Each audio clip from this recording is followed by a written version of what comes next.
Bismillahirrahmanirrahim. Assalamualaikum warahmatullahi wabarakatuh. Sebelumnya, izin kami dari kelompok 5 dari mata kuliah pengolahan sinyal dan sistem. Dan pada kali ini kami akan mempresentasikan tentang hasil dari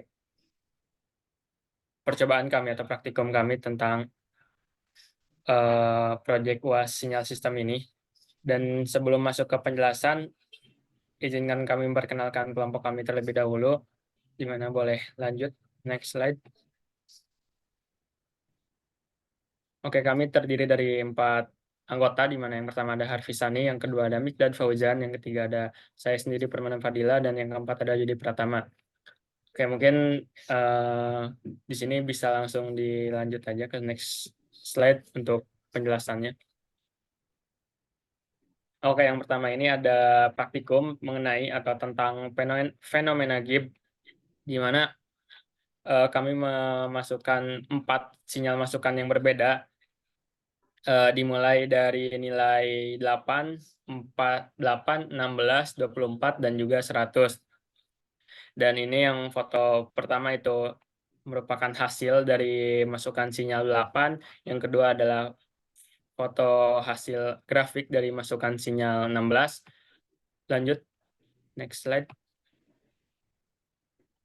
Dan yang ini adalah yang ketiga adalah hasil grafik dari masukan sinyal 24, dan yang terakhir adalah hasil grafik dari masukan sinyal 100. Mungkin di sini saya akan menjelaskan sedikit tentang perbedaan antara masukan sinyal ini. Perlu diketahui gitu, adanya perbedaan nilai pada fenomena Gibbs ini sangat berpengaruh, di mana setiap nilai atau masukan sinyal misalnya lebih besar, itu si gelombangnya akan semakin halus gitu, tidak ada, atau si riak-riaknya atau gelombangnya semakin sedikit. Bisa dilihat gitu, pada masukan sinyal 100 itu sama sekali tidak ada gelombang. Ini sudah lurus gitu, tidak intinya tidak ada gelombang, berbeda dibandingkan dengan fenomena Gibbs. Pada masukan sinyal 24, 16 maupun 8, di situ masih terdapat gelombang-gelombang, namun semakin besar nilai yang kita kehendaki atau yang kita inginkan atau yang kita masukkan, itu si gelombang akan semakin halus gitu. Jadi gelombang atau riak-riaknya akan semakin sedikit. Dan untuk pada frekuensinya sendiri,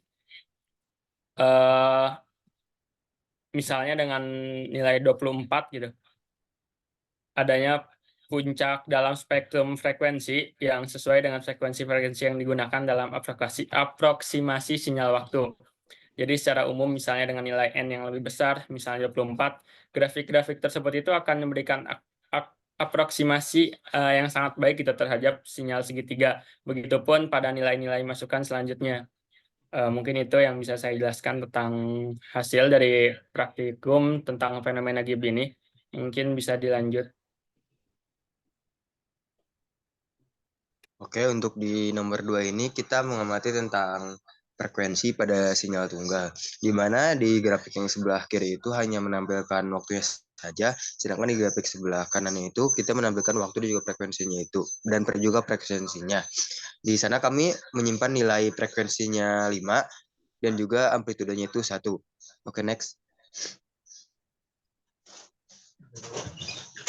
Nah, di slide ini saya menyimpan 2 grafik, yang mana di grafik sebelah kiri itu frekuensinya 10 dan amplitudenya 1, lalu di grafik sebelah kanan itu frekuensinya 20 dan amplitudenya 1. Bisa kita lihat bahwa di yang sebelah kiri itu saat kita menyimpan frekuensinya di 10, maka grafik tertingginya itu akan berada di angka 10, dan di sebelah kanan itu saat kita menyimpan frekuensinya 20, maka grafik akan menampilkan tertingginya itu di angka 20. Untuk amplitudenya itu keduanya sama, yaitu di angka 1. Oke, next. Lalu untuk yang sebelah kiri itu frekuensi 30 dan amplitude 1, sedangkan untuk sebelah kanan itu frekuensinya 30 dan amplitude 1. Untuk frekuensinya keduanya itu sama di 30, jadi grafiknya itu akan menampilkan nilai tertinggi di angka 30. Lalu untuk amplitudenya itu yang sebelah kiri itu 1, maka amplitudo tertinggi yang akan ditampilkan oleh grafik adalah angka 1, dan sebelah kanan saat kita menyimpan amplitudenya 5, maka nilai tertinggi dari amplitudo tersebut akan 5. Dari hasil percobaan yang saya lakukan, saya mendapatkan sebuah analisis bahwa sinyal 1 diuji dalam domain waktu dan frekuensi. Persamaan sinus biasa digunakan untuk membuat sinyal dalam domain waktu dengan rumus S sama dengan A dikali sin dalam kurung 2 kali V kali F kali T dengan variabel yang diketahui adalah waktu. Sebaliknya, persamaan FFT dalam kurung X, N menghasilkan sinyal dalam domain frekuensi, di mana frekuensi yang ditetapkan adalah amplitudo tertinggi. Sebagai contoh tadi bahwa sinyal domain frekuensi akan menunjukkan puncak amplitudo pada frekuensi 30 Hz. Algoritma transformasi Fourier cepat atau FFT digunakan untuk membentuk sinyal domain frekuensi. Program ditulis dalam format FFT X dalam kurung N. Oke, selanjutnya soal nomor 3.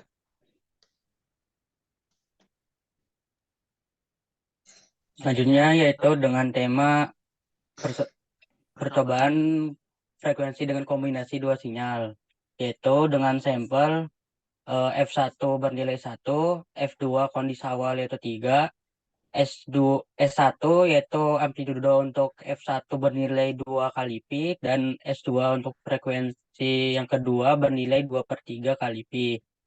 Untuk yang F2 kondisi awal itu memiliki frekuensi yang kecil yaitu bernilai 3. Maka untuk bisa dilihat untuk di sini itu dalam satu interval waktu itu gelombang itu akan bergetar lebih lambat karena frekuensinya kecil. Selanjutnya untuk yang ketika F2-nya diubah ke 10, maka dalam satu interval waktu itu gelombang akan bergerak lebih cepat daripada yang sebelumnya. Bisa di next. Nah, selanjutnya itu jika F2 diubah ke 20 masih sama, yaitu gelombang akan bergerak atau bergetar lebih cepat dan lebih memiliki banyak puncak dan lembah dalam satu interval waktu. Yang di sampingnya juga sama, yaitu diubah ke saat F2-nya diubah ke 25, itu bisa terlihat untuk satu interval waktu itu gelombangnya itu maksudnya puncak dan lembah itu ada lebih banyak daripada yang sebelum-sebelumnya. Bisa di next. Nah, untuk yang selanjutnya itu nilai F1 tetap 1, dan untuk nilai F2 10, dan untuk nilai amplitudo untuk F2 itu nilai 1. Bisa dilihat itu untuk amplitudo pada F2 itu nilai 1 itu karena amplitudo itu kecil, sehingga untuk ketajaman dalam lembah dan bukitnya itu terlihat pendek. Berbeda dengan sampingnya yang amplitudonya 5, maka akan terlihat lebih terjal. Bisa di next. Nah, ini untuk S2-nya 10 ini sebenarnya. Itu salah. Itu bisa terlihat untuk lembah dan bukitnya itu lebih terjal daripada yang sebelumnya. Itu bisa mencapai ke titik 15 dalam nilai ini. Mungkin cukup sekian.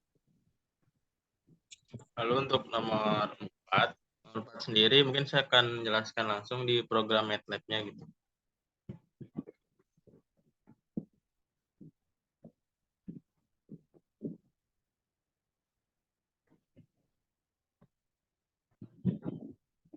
Nah, jika ini di run gitu yang normal,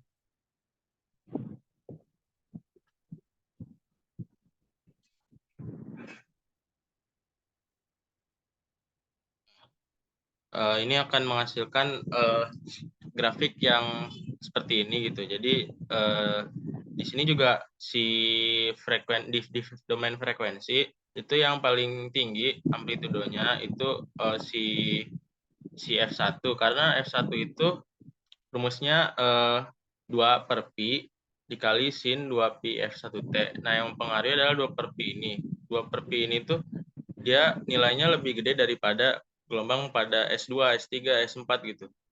Jadi 2/pi sama 2/3/pi, 2/5/pi, 2/7/pi itu nilainya lebih besar 2/pi.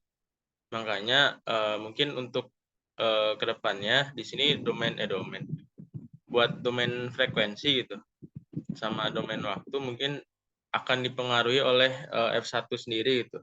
Nah, karena 2/pi ini juga si F1 itu kalau nilainya rendah itu si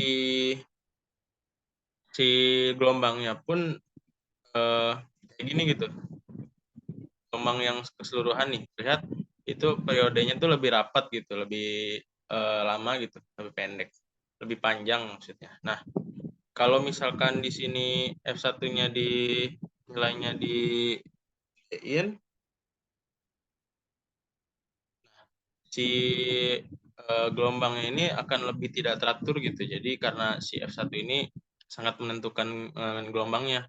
Jadi gelombangnya itu akan mempunyai periode yang lebih panjang. Nah, untuk ininya sendiri,